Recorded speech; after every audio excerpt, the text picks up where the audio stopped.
Hobinya orang Jawa di mana-mana pasti yasinan, Pak ya.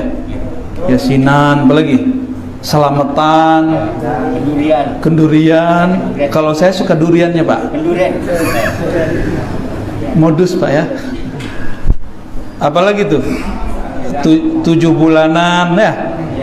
Oke, apalagi? Orang meninggal diapain nama tuh? Tahlilnya 7 hari. Wah, itu bagi mereka apa tuh? Udah dengar mereka bilang bapak-bapak ini ahli bid'ah? Udah dengar ya? Terus mau balas nggak? Mau dikasih senjata nggak? Ya, bukan senjata golok, Pak, bukan. Karena mereka main mulut, kita balas pakai mulut. Mereka pakai dalil, kita balas pakai dalil. Bukan untuk mengalahkan mereka, tapi niatnya untuk menenangkan hati kita dalam beramal. Dan itu hadisnya do'if. Tahu do'if, Pak? Apa arti do'if? Mantap ini. Ini santri kali dulu ya. Sebelum pindah ke sini santri nih kayaknya. Alhamdulillah. Ya. Saya juga nyantri, Pak, sama orang Jawa. Guru saya orang Jawa banyak. Ya. Orang Jawa bisa hafal alfiah, orang Arab aja enggak. Dan orang Jawa tuh kalau lagi naik motor bisa bolak-balik baca alfiah, selesai. Tapi orang Arab belum tentu bisa. Jadi pas kami dulu tes sama Syekh Hasan itu, beliau kaget ketika ada mahasiswa hafal alfiah. Beliau doktornya Al-Azhar, ulama Damaskus, tinggal di Jerman sekarang. Nah, hadis dhaif kata mereka gitu ya. Oke. Anggaplah hadis yasinan hadisnya dhaif. Siapa yang mendoifkannya? Syekh Al-Bani namanya, Pak. Jadi ada hadis itu disebut sahih, valid. Yang kedua disebut hasan, bagus.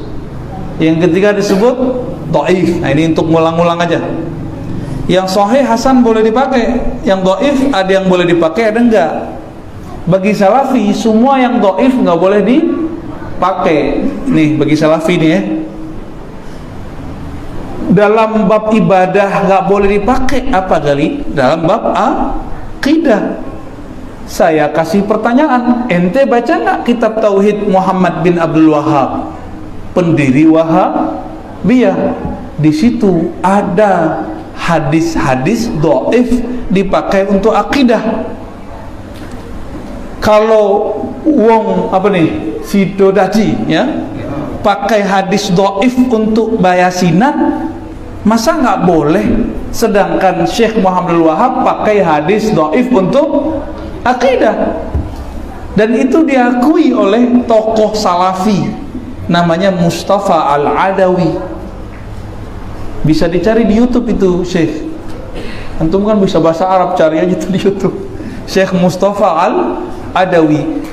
Al-Adawi berarti dia orang India, tapi bahasa Arabnya fasih. Keilmuannya melewati orang Saudi kebanyakan. Dia salafi juga. Mustafa Al-Adawi ini kemudian diserang, dibully oleh orang-orang Wahabi karena berani mengkritisi kitab imamnya. Itu. Jadi mereka biarin aja, kita nonton aja, Pak. Mereka tengkar berdua. Ya. Jadi nggak perlulah kita menolak-nolak mereka. Cukuplah mereka nolak mereka gitu. Jadi saya tanya balik, kalau di dalam akidah aja imam memakai, masa kami dalam ibadah fadhailul a'mal nggak boleh? Bingung juga, Pak, dia. Udah mulai ragu dia bersalafi. Ya. Jadi saya ini virus nih, Pak. Bikin ragu mereka. Tapi bagi Bapak Ibu, ini saya ini vaksin ya.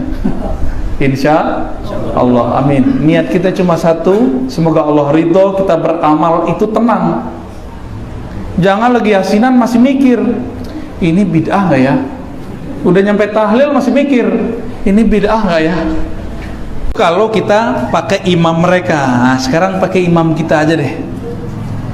Yang meriwayatkan hadis Yasin, Iqra'u Yasin ala mautakum. Bacalah Yasin terhadap orang yang mauta, yang akan mati, masih hidup berarti.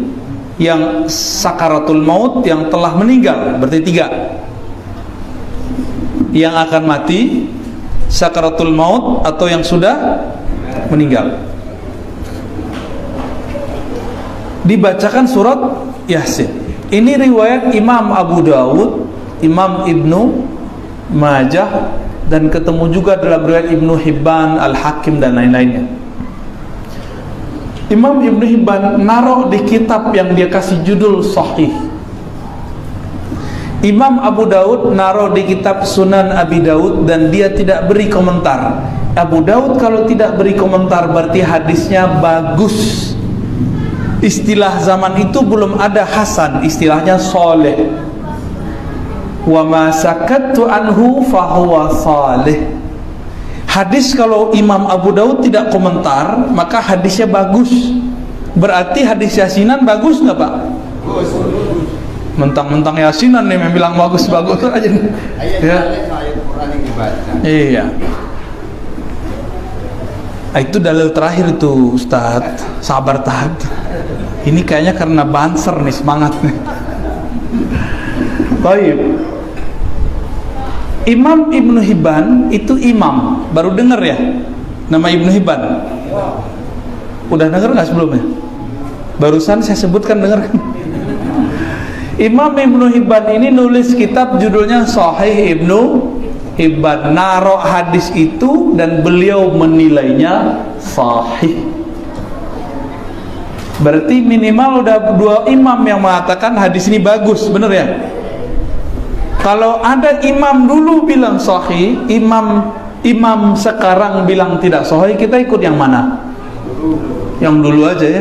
Kenapa? Katanya ikut salaf. Itu Ibnu Hibban, Imam Ibnu Hibban sudah di awal khalaf ya. Imam Abu Dawud, imam salaf sezaman dengan Bukhari, sepengajian dengan Imam Bukhari. Bedanya umurnya agak lebih panjang aja dari Imam Bukhari.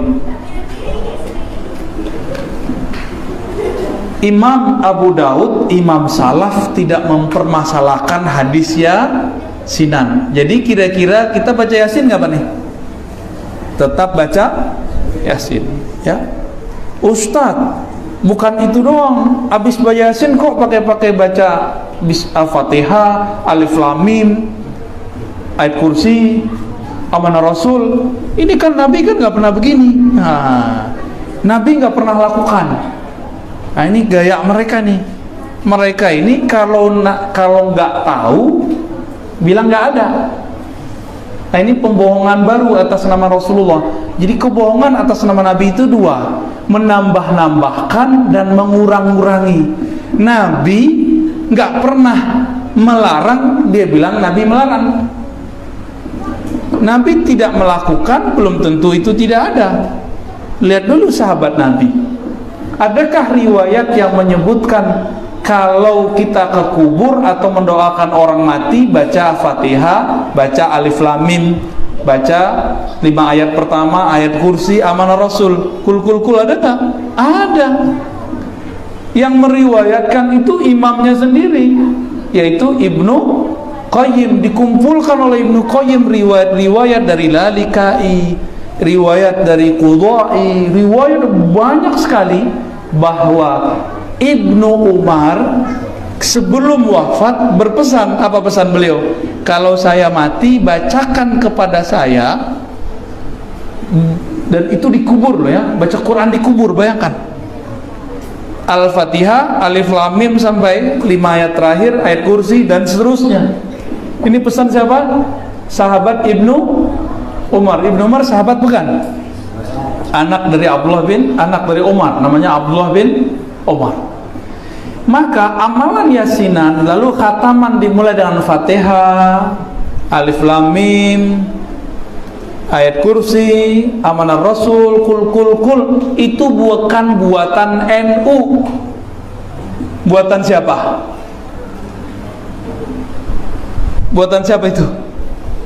Itu buatan Ibnu Umar. Minimal kalau kamu sebut Nabi, tuan Ibnu Umar PNU. Kalau emang malu, wah saya nggak mau jadi NU, ya sudah. Ini lihat nih riwayat bukan NU yang meriwayatkan.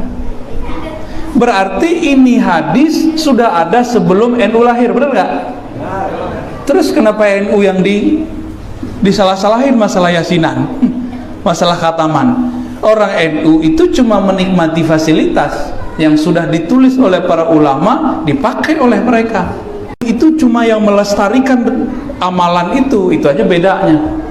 Riwayat ini ada dalam kitab-kitab hadis. Orang kalau khataman baca apa lagi tuh? Subhanallah bihamdi, subhanallahil azim gitu ya. Itu ada hadisnya nggak nyuruh begitu? Ada nggak? Banyak, Quran aja banyak kok. Jadi kalau orang baca subhanallah bihamdi, subhanallahil azim pasti orang NU nggak? Kalau gitu banyak orang NU di Mesir. Ya. Jadi Bapak Ibu kadang-kadang sebagian orang di luar sentimen sama NU, ya. Ini yang nggak benar ya, ini nggak benar. Kalau kita menilai satu amalan, jangan karena suatu organisasi, tapi karena dalil-dalilnya. Baik. Masih ragu mau yasinan, Pak? Udah nggak yakin ya? Udah nggak yakin, udah nggak ragu ya? Tambah mantap nggak? Insya Allah ya, mantap. Saya mau nanya, kalau kirim Fatihah nyampe nggak? Nyampe nggak Pak? Nyampe.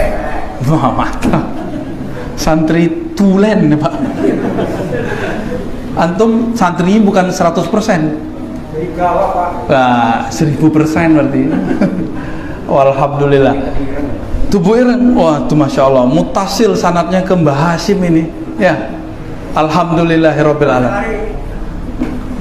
Saya juga pasang sanat pakai Mbah Hashim.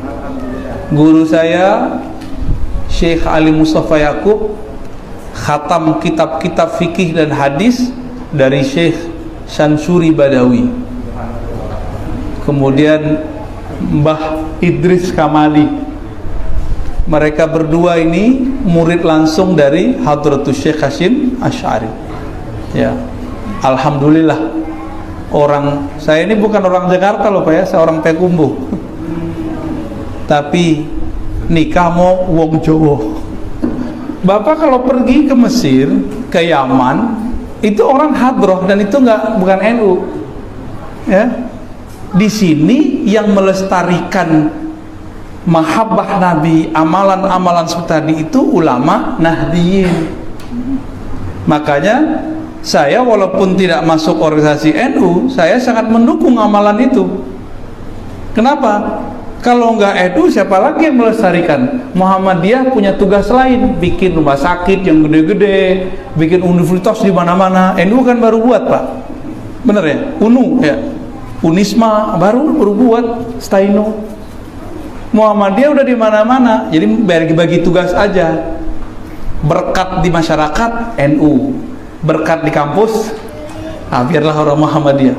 Walaupun kita buka tuh dada dosen-dosen di Muhammadiyah itu dalamnya hijau juga Pak, hijau kayak jubah saya ini persis. Ya.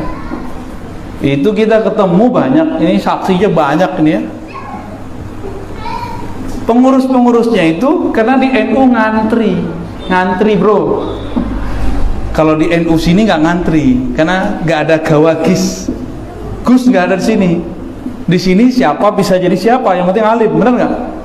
Jadi orang Jawa nyampe di Pasaman, budayanya udah campur aduk. Jadi antri ke gus-gusnya nggak ada. Kalau di Jawa kan kita hormat ke gus. Jadi kalau yang jadi ketua NU, Ibnu, apalagi nih ketua Banser gitu ya itu harus gus-gus. Istilah kami di pesantren gawagis, jamak dari gus. Di sini nggak ada antri kan Pak? Siapa yang berbakat bisa jadi kan? Wah keren itu. Itu versi Minangnya tuh. Tapi bajunya tetap hijau. Ya. Saya hijau begini karena saya cinta Rasulullah. Saya yakin orang NU hijau karena cinta Rasulullah Sallallahu Alaihi Wasallam.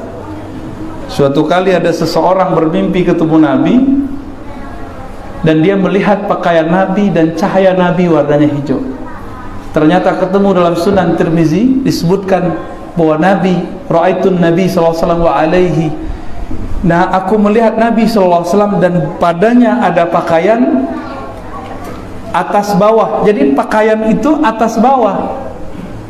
Ada dua. Nabi itu pakaiannya dulu bukan gamis dari atas ke bawah satu, itu sudah budaya baru. Budaya masa Rasulullah itu ada atasan, ada bawahan.